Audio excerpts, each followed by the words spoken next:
Shriram Finance is the top gainer on the Nifty after a strong set of numbers in the second quarter. The credit cost remains stable while loan growth remains strong. The management also tells CNBC-TV18 that the demand for commercial vehicles remains very strong. Godrej Consumer second quarter numbers largely meet estimates while also registering better than expected volume growth. The company also announced an acquisition of a male grooming brand Moustache for about 450 crore rupees over 2 tranches. Intellect Design surges on the back of a strong showing in the second quarter, while margins expand by around 600 basis points. Profitability nearly doubles. The management in the earnings call also sees significant deal funnel of around 12,000 crore rupees. Urban Company reports its first quarterly numbers since listing. The loss expands year on year as higher investments in the India business lead to a contraction in margin, along with the investments that the company has been making in Insta Health. The stock, however, has come off morning lows on account of good growth prospects. Balkrishna Industries opens with cuts but recovers some ground as US tariffs and slow demand hit volumes in the second quarter. Margins also contract by close to around 200 basis points.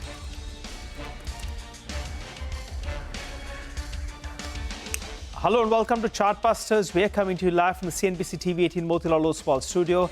I'm Nigel, with me is Mangalam, and we're still pumped up after yesterday's win. The girls in blue doing us proud, but we're tracking markets for the remainder of today. So Mangalam, as we can see at the top of the screen, Nifty more or less flattish. Nifty more or less flattish, the girls doing us proud. More importantly, what we're also looking at, Amol Majumdar, what a story, man. He was waiting for, his India jersey. That did not happen actually. And thereafter, it happened. When it did, it was as the coach of the world champion team itself. But Mangalam, it tells you, right, at times that in fact success ultimately will come. You put in the hard work.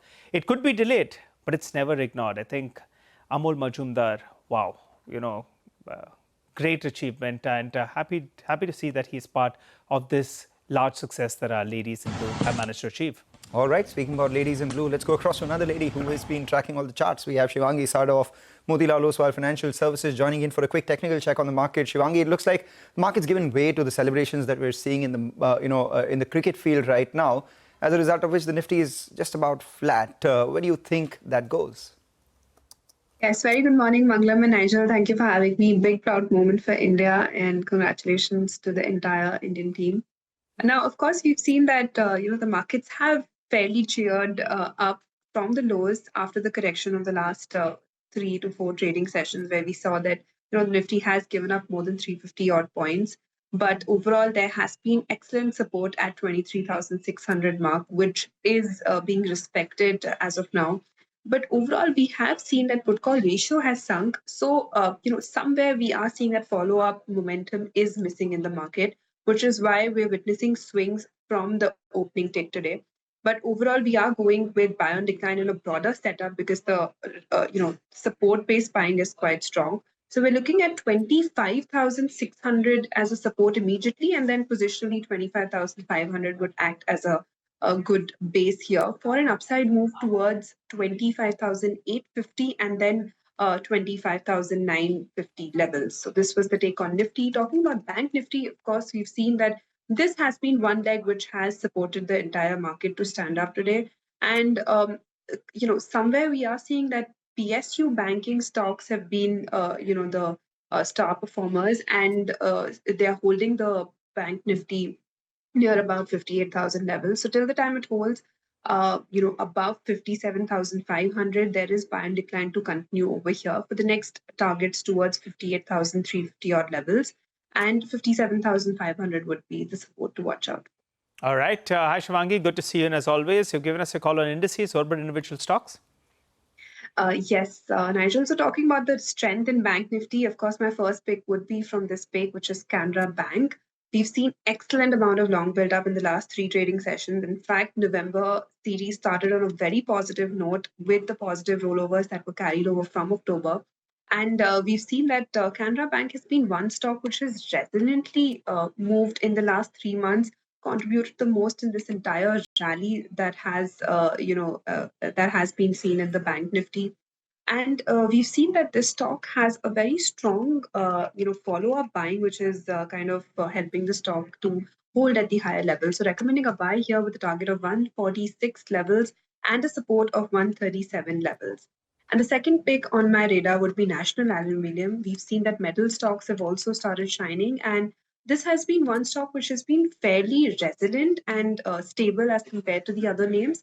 And we've seen that it has been consolidating from the last 6 trading sessions on the higher band, which is kind of making it a good base for, creating a base for the next upside move. And RSI is showing positive divergence here. So this one's looking quite positive for the next up move towards 250 levels and a support of 232 levels. All right, take that point. Thank you so much for that, Shivangi. With that, let's go across to Vivek now. He's standing by with the MSCI rejig expectations. What are the stocks which are likely to be included, excluded? What could the likely flows be? Vivek. Well, good morning. That's right. So, when you're looking at November 6th, early morning is when you will get the changes that will be announced by MSCI when it comes to the November index review. We will be focusing on the MSCI India Standard Index changes, given the fact that that is the one that will have the most change or will have the most impact in terms of stock price as well as volume action. Now, also remember, India has been a significant underperformer this year relative to other emerging markets, and therefore, India's weight in the MSCI Emerging Market Index has actually dropped to approximately 16% levels from the levels of almost 19.5% they enjoyed just at the start of the year. So it has been a stark underperformance by India. But hopefully this particular event is a weight up event, and you will actually see India's performance as well as weight increase in the MSCI Emerging Market Basket. Now, talking about the expectations itself, first, quite a few likely inclusions, 5 likely inclusions. GE Vernova T&D, analysts estimate close to a little over $300 million of inflows. Fortis Healthcare, close to $460 of inflows, $1 million. Siemens Energy, Paytm could make the cut this time around, and Minda as well. That is a slightly lower probability compared to the rest, but in case it does make the cut, it could see inflows of a little over $215 million. On the other hand, Tata Elxsi could exit the MSCI Standard Index, and again, a low probability event, Astral 2 could come out and could see selling pressure of close to $150 million in case this particular, MSCI decides to delete it from the index. All right, thanks a lot for that, Vivek. Well, the jury of the 21st India Business Leader Awards met in Mumbai to pick the winners. They included the biggest names in corporate India. I caught up with SBI's C.S. Sethi and started off by asking him about the banking industry's next big frontier. Let's listen in to what he had to tell me. I think we are going through one of the most benign asset quality life cycles in the financial services. And I'm sure with a lot of improvement in underwriting and the way we're looking at and the data availability, the asset quality cycle will continue for some more time. I think the balance sheets of the banks are good and profitability has improved.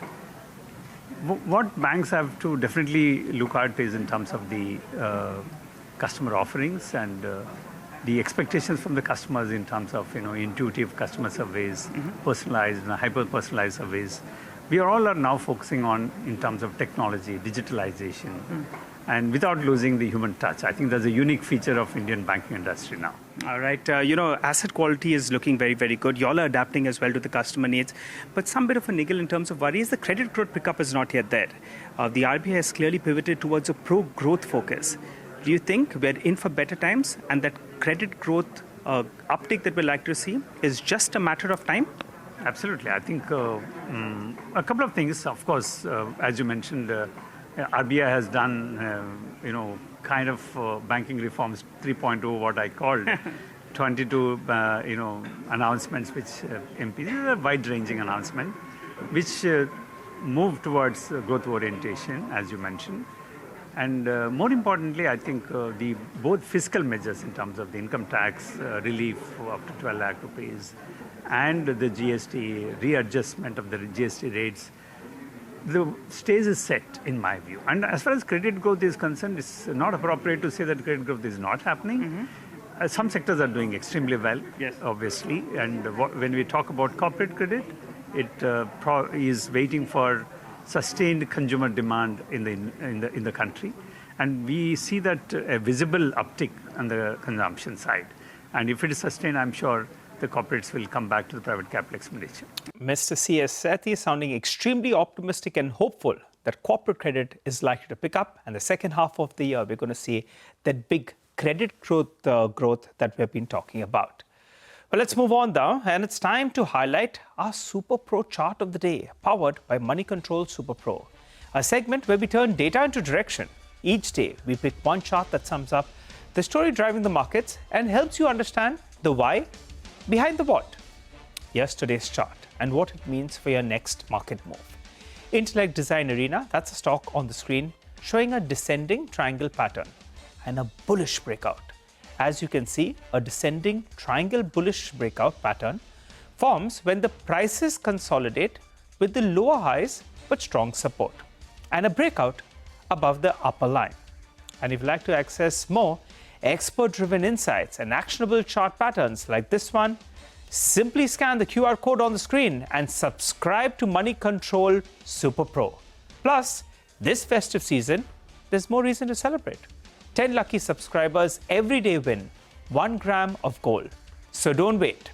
Scan, subscribe, and make your portfolio shine brighter with Super Pro.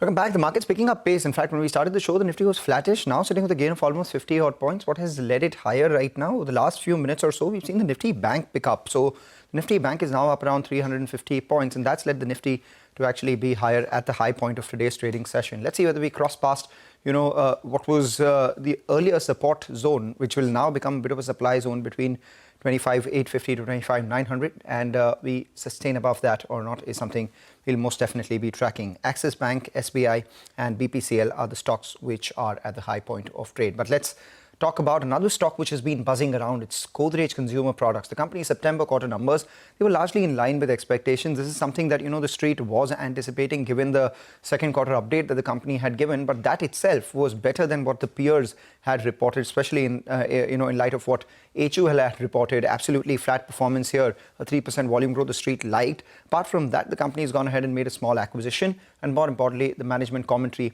also for the second half positive. But to delve more into those numbers, we do have with us the CFO, Asif Malbari, joining in. Thanks a lot, Asif, for joining in. The quarter that has gone by, let's talk about now the GST-related disruptions. Have they ended? And what's the kind of restocking demand that you saw in the quarter so far? And on the back of that, what's the outlook that you can give for H2? Yes, I think you're right, Mangalam. The GST impact was basically a transitionary impact on trade.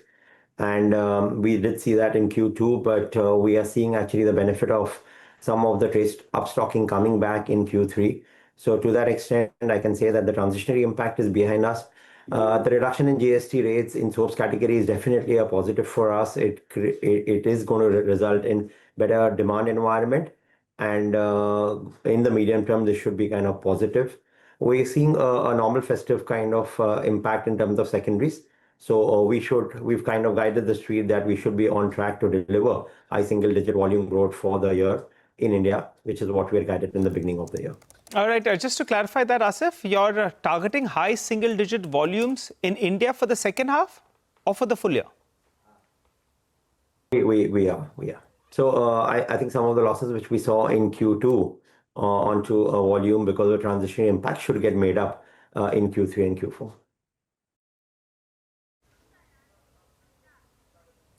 All right. Okay. So the second half plus the full year, you should do high single-digit volume growth. And what about the margins?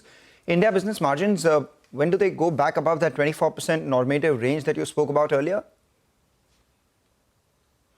No, so we're quite confident that from Q3 onwards, we should be able to get into the normative margin range.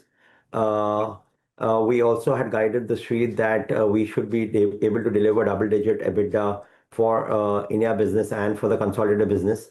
As things stack up now, we're quite confident that in two of our biggest clusters, which is India and Africa, we should be in line with the guidance. We will be able to kind of stay on our guidance of delivering double-digit EBITDA in India and in Africa. And margins will kind of come back from Q3 onwards in the normative range. Let's turn our attention to Indonesia then. How long before Indonesia returns to the growth path? So we have fortunately held on to the volume trajectory. We have grown in low single digit in volume terms. The revenue and profits did get impacted because of competitive action and also because of some of the costs which we were incurring. We've passed it on to the dealers to incur, so that's had an impact on the revenue. We do feel that it'll take a few more months for Indonesia to kind of get into top line and bottom line growth. But structurally, the business is strong. We're gaining on volume and we're strengthening the market shares. All right. What about the growth and scale plan for Moodstack, the one that you've acquired for about 450 crores to be paid over 2 tranches? What's the delta here? What's your expectation from this business? And how big do you expect it to be from here on? So, firstly, it's a great product. It is the #2 brand online for men's face wash. It's a very focused men's face wash play.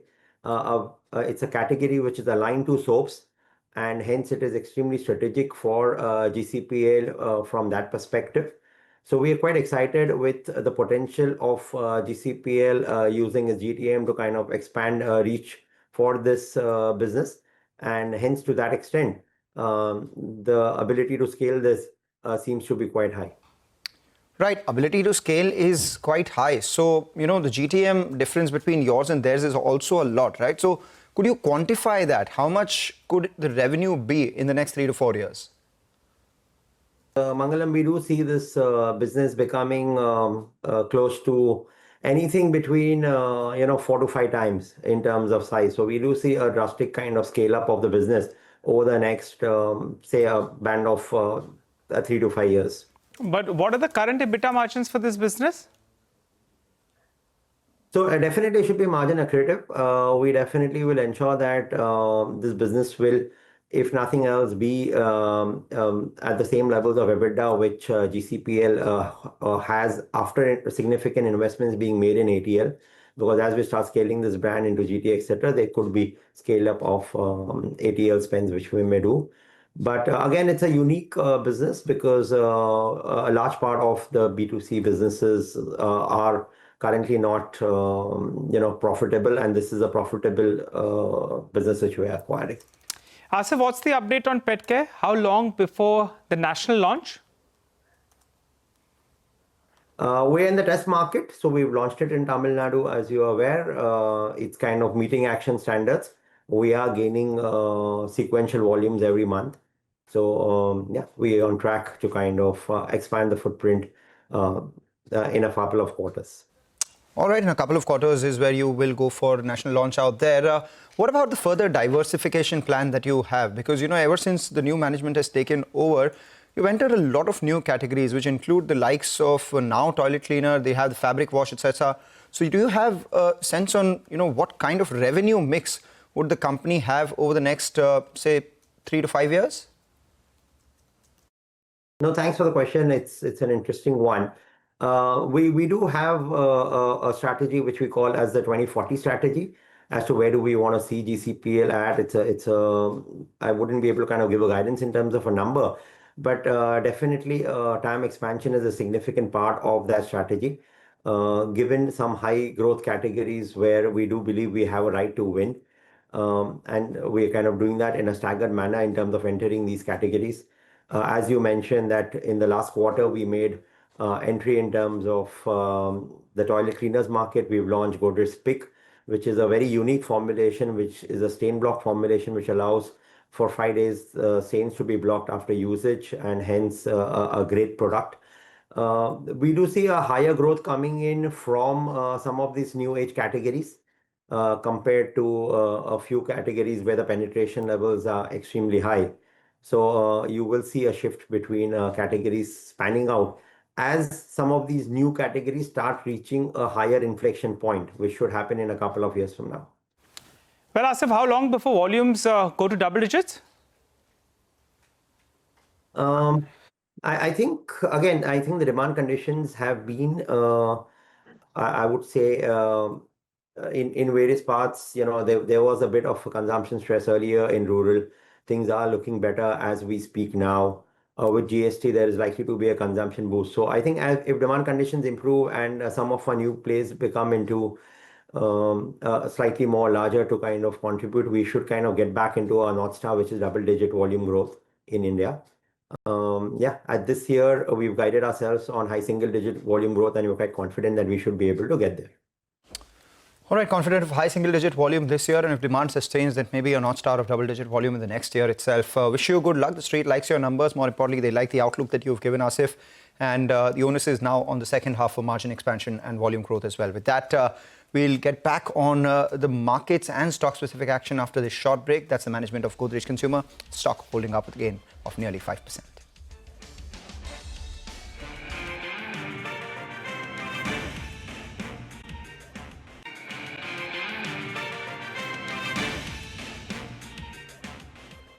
Welcome back. Markets holding with a gain of around 25 points. So earlier this morning, we had highlighted that the PCR had moved to around 0.6. Normally, when you see that, you see a bit of a bounce, at least on an intraday basis. And that's precisely the way it's panned out. The PCR had moved to the lower end. You had FI shots in the system as well. So that's a good combination actually to have. But from the broader markets, a lot of stocks are moving around. SBFC, pull up the intraday chart out there. That stock has moved to the high point of the day. So good bounce is what we're seeing on that name. You pull up another name like Suntech Realty as well. That one as well has seen a sharp correction from the top. Well, that's pulling back today, moving higher on good amount of volumes as well. So that one should be on your radar. All right, we'll watch out for all these stocks as we progress through the day, and also keep an eye out on the auto space. We'll discuss that in the big story on our next show, which is Trading Hours. So we'll wrap up on this edition of Chartbusters with the news that market's holding fairly well. Let's see where it goes from here. Take your leave, come back, and then you have the team of Trading Hour.